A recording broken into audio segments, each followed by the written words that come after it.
Hey everybody, this is Jordan with the Crohn's Veteran Podcast. I am joined by my co-host CJ Cabrera. How you doing, man? Doing good, and yourself?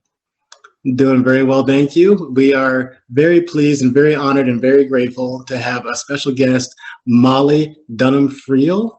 Is that correct? Is that Got it. awesome? She has ulcerative colitis. She's an IBS warrior. She's an advocate.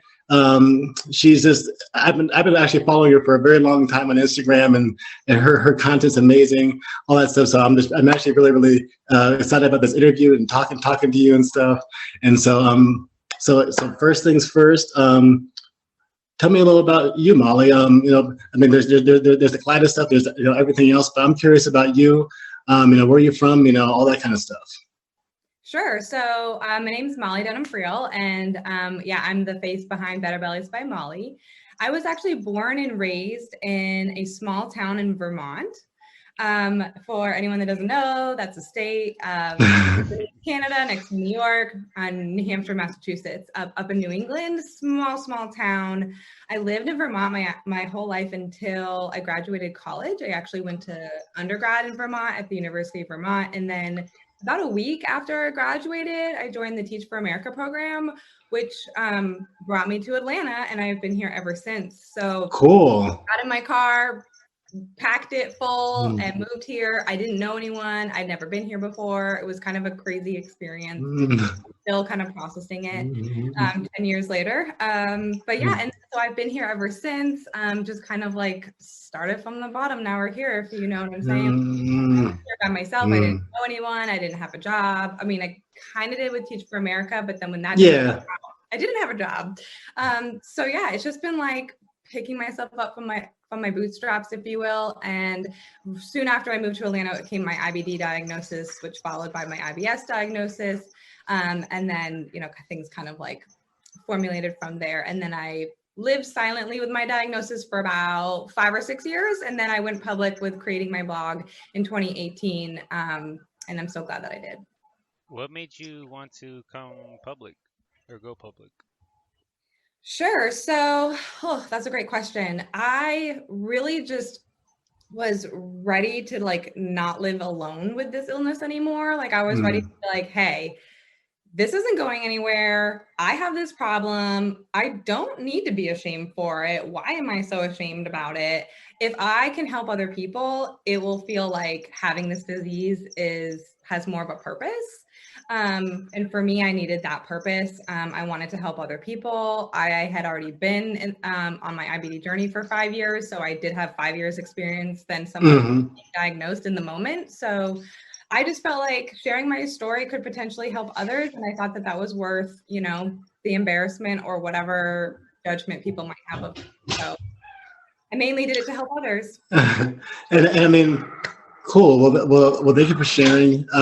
Have you really experienced people giving you a hard time, on the internet? I mean, just to be honest, I've been fortunate with Crohn's Veterans so far. There's been like random, like almost like bot type weird stuff, but in general, like haters or like, I don't know. So I'm curious, if you've experienced that, in the advocacy space, and what have you done to mitigate that, or what are you doing to try to maintain your mental health and all that? Oh, sure. So for the most part, I've been very lucky. I feel like with sharing my story and not getting too much spam, I definitely get a certain amount, but some of it is so easy to detect at not being really maybe a true person. So that's pretty easy. I would say the hardest part is when people try to tell you what you need to be doing or try to make you feel bad for like, hey, we shouldn't be eating that. Okay, well, we aren't a thing. Like I can eat what I want and you can eat what you want and I can support you and you can support me. So I do get like judgment, I would say, but in terms of like harassment or anything like that, I've been very fortunate. And I do think sharing your story and just kind of being ready for any backlash, but most of the time I feel like people are accepting if you are authentic and genuine. Cool. Also, I'm actually curious, so you've had ulcerative colitis for how long now? So 9 years. Next 9 years. Wow, that's so. Can you expand a little bit on your diagnosis and how and how you came to have UC? Oh, sure. So about, I don't say 9 months after moving to Atlanta, I started having like, the biggest thing was I was starting to have diarrhea. Mm, And then once I started having diarrhea, it was also accompanied with like cramping, bloating, tired, like extra fatigue, like literally work, sleep, if I could work, right? And then right. the biggest thing, like the hallmark thing when I knew something was truly wrong was when I started like bleeding, like having bloody bowel movements, actually just bleeding when I was going to the bathroom versus like having blood in my stool. I was just like bleeding. And I Mm, knew automatically that like something was seriously wrong, right. especially because I mean, I knew that that's not normal. I knew that that meant something was going on. I felt that was going on, and I'm very in tune with my body. So I was like, something is seriously wrong. Like I'm bleeding rectally. That's not okay. I'm sick. Was always hurrying to the bathroom. The urgency was insane. And so that's when I kind of knew that I needed to seek care. And I went to primary care, and I knew I needed to have like a GI see me. And so I was sent to a GI pretty quickly. And I was definitely in tears my first office visit because the doctor just didn't have a lot of bedside manner. And she like stuck her fingers up my butt and then told me I needed a colonoscopy, left me with a video, and left the room. And I was just in tears. I didn't know anyone. I had no one to drive me. I had no one to call and be like, hey, I'm having this like health Life crisis. change. Yeah, right, right. And I mean, my family is amazing, but they lived in Vermont. And so they couldn't pick me up. And so Mm-hmm. very traumatizing being very alone. Yeah. And that's another reason why I created Better Bellies by Molly. It was because of being so alone in it and knowing that other people are probably going at this alone and making sure that no one has to do it alone ever again, hopefully, is my goal. And so once I got the colonoscopy, well, I actually went home, traveled home to Vermont to have it. And once I had the colonoscopy, I mean, I got my ulcerative colitis diagnosis. They did the biopsies as standard of care. And I had left-sided colitis that was actually mostly in like my sigmoid. Over the years, it has increased up the left side of my colon. But I've been pretty fortunate with being able to respond to most of my medications, with the exception of like bad flare-ups where I've definitely had to use like steroids and other drugs. I definitely have to use a lot of rectal medication, which is something I'm trying to like normalize and talk about more on Better Bellies by Molly, because when I was first told I needed to do enemas because the pills weren't working, Mm-hmm. I said no. I was like, no, I can't stick at anything with my butt. Like it was already Right, enough. right, The doctor, you know, right, right. is on my butt. And so, Mm-hmm. yeah, I finally, Mm-hmm. it came down to, I just have to do this. And so Right. that's why I talk about it now, because now I've been doing it for 9 years. And so I'm kind of a veteran at that and want to make it Well, this more is for well, others. this is super valuable. I mean, because I'm sure there's folks out there that are going to be listening to this that that are going to feel more comfortable, talking to their doctors, talking to their families, and getting help. So so we again appreciate you being here. Oh yeah. After Thank you. moving to Atlanta, have you experienced any like difficulty with your doctors or care team? So I didn't get sick until I moved to Atlanta, so I was starting fresh. I have had to see a lot of different doctors because several of them I just like didn't find helpful. None of them were talking Mm, about getting me to remission. They were just, oh, you're just gonna have good days and bad days, and that's just the nature of your disease, and kind of brushed me off. So I definitely had to doctor shop quite a bit, and I went to several different providers until I actually ended up finding a physician assistant who has been like my the most amazing provider that I've ever had. And when she was on maternity leave, I did like explore some other providers because I just needed some additional support. But yeah, so I finally have someone that I trust and I have a great relationship with. The great thing about Atlanta is that there's a lot of health systems and there's a lot of doctors. And so there's not always like someone like a perfect fit for everybody. There are people that do end up traveling to like Mayo Clinic or Cleveland Clinic or things like that, but there are at least several options, several health systems. So when you run out, if you go through 5 or 6 doctors, there's hundreds more. That's perfect. Yeah, so um, I'm for that. Also, how'd you go from having UC into your IBS diagnosis? Sure. So basically, after I'd had ulcerative colitis for about a year or so, and my symptoms, like my gas, my bloating, the occasional diarrhea, just like wasn't really letting up, even though my disease was looking mild. Granted, my disease was not in remission, but it was looking mild, and my provider thought it was looking so good it probably wasn't causing my symptoms, and the bleeding had subsided, but the GI symptoms were persisting. And that's when they kind of just, out of process of elimination, were like, I think you have IBS in addition to your ulcerative colitis. So it was kind of like a, hey, I think you have this as well, type of Mm. diagnosis. It actually wasn't until about 5 years later, 2018, when I found out that SIBO, small intestinal bacterial overgrowth, existed. And then I finally got a test for SIBO, and I had hydrogen dominant SIBO, which aligned perfectly with my symptoms. And I've been through 4 rounds of treatment for that. And there's a good chance I will continue to have to be treating myself for that because it just reoccurs and it's pretty pesky. Okay. All right. Thank you for sharing. Sure. Awesome. So what are your kind of what's your day-to-day kind of like looking like now? My day to day. Yeah, as far as your health is concerned, how do you? I mean, do you usually feel pretty good, or is it kind of like, man, every day's still a struggle here? So I finally reached remission in 2020. So yeah, it took about like 8 years to reach like a remission. So knock on wood, I get really superstitious when I talk about it. Definitely. Because I'm like, oh my God, if I tell you, like if I say I'm in remission, like then tomorrow I won't be.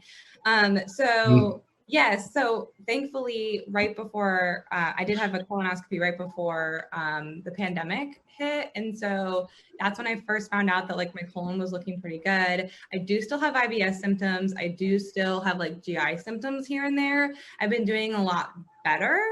I do still experience quite a bit of fatigue. I do have a lot of like stress and anxiety that I deal with. Some of it's related, some of it's not. So I would say day to day right now, I feel very fortunate. I have been feeling fairly well, and I have been able to function pretty well recently. But as you know, like it can vary quite a bit day to day and week to week, and definitely trying so hard to reduce my stress because it definitely makes me flare. Right. Yes, it does. I was just listening to you talk, and I had my second surgery when I was in Nebraska, and I had no family around me at all, and so I can definitely relate to that. And then it is terrifying. It is terrifying. I had the person I was with at the time, but mom, dad, brother, sister, all those kind of people were not around, and then so it's very interesting. But your page and Crohn's veteran and stuff, like the kind of the genesis of that is a little bit similar.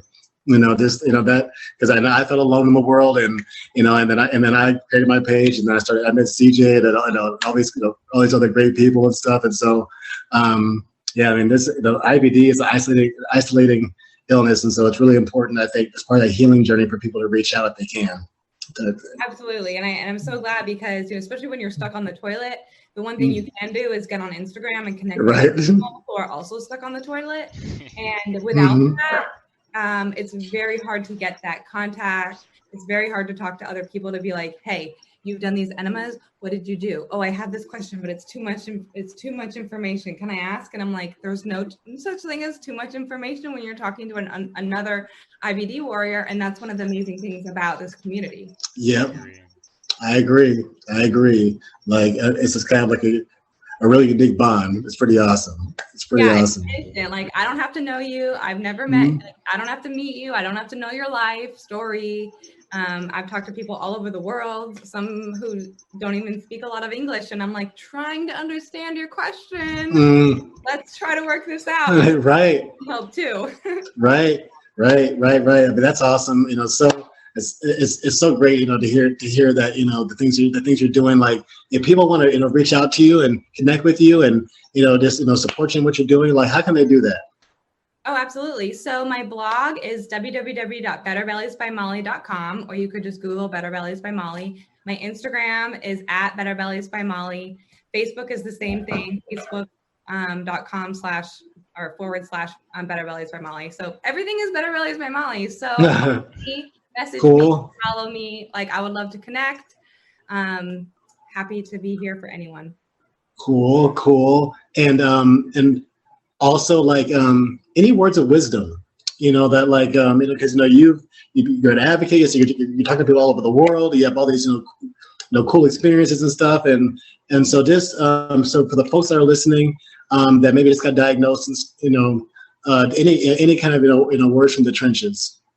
Sure. So if you're newly diagnosed, or even if you're not and you aren't already connected with other people, whether it's through a support group, whether it's through the Crohn's and Colitis Foundation, or whether it's through Instagram, Facebook, social media, whatever it is, just get connected, meet and talk to other people who are experiencing this. You are not alone. It feels like you are, and at times I still feel alone maybe, but you aren't. Like, we are all in this together, and we will be better off if we all just band together, support one another, and it's a really great community. I also encourage anyone that is willing to and wants to share their story to share it, because you don't know what your story can do and who it can impact, and your roadmap, like your story can be a roadmap to somebody else without you even knowing it. And that's really powerful, and it may help you just cope with this disease. I also highly recommend therapy. I highly recommend taking care of your mental and physical health, and just reaching out to people, connect, and just take care of yourself the best that you can. She speaks the truth. So, yeah, just, and also just a little small add-on just from me, try to laugh every day, try to do something that keeps you, light and up, because, when you have these, stomach aches and these, all this bloating and all these horrible, terrible symptoms and stuff, it can be like, man, the world sucks. And so this maybe like watch a stand-up comedian, watch a movie, like, this something that keeps it light, and just laugh every day. It's good for the soul. All else fails, make a joke about it. That's typically right. Exactly. Cool. Well, CJ, do you want to take us out of here, ma'am? All right, gents. If you want to check out the podcast, we are on all podcast platforms: Spotify, Apple, iHeartRadio, etc. Also, you can check out our website at www.crohnsveteran.com. And if you guys want to work with us, or sponsorships or anything, you can hit up Jordan at his email at jordanmcconnell@crohnsveteran.com, and you can hit me up at cjcabrera@colitisveteran.com. Awesome, and cool. And then also, CJ and I are building our new merch store. So that's going to be out for Crohn's and colitis stuff. So so please support our brand. Support our podcast. Again, we're on all the platforms. We're our YouTube channel, all that stuff. And so we appreciate the love. We appreciate the support. Subscribe, and Molly, we greatly appreciate you being here today. Any final thoughts? Thank you so much for having me and letting me share my story. I really appreciate it. I love following both of you, and I can't wait to continue to collaborate and build up this community together. So thanks again, and I look forward to continuing this work together. Cool beans. Well, again, thanks, Molly. Thanks, CJ, and again, thanks for supporting Crohn's.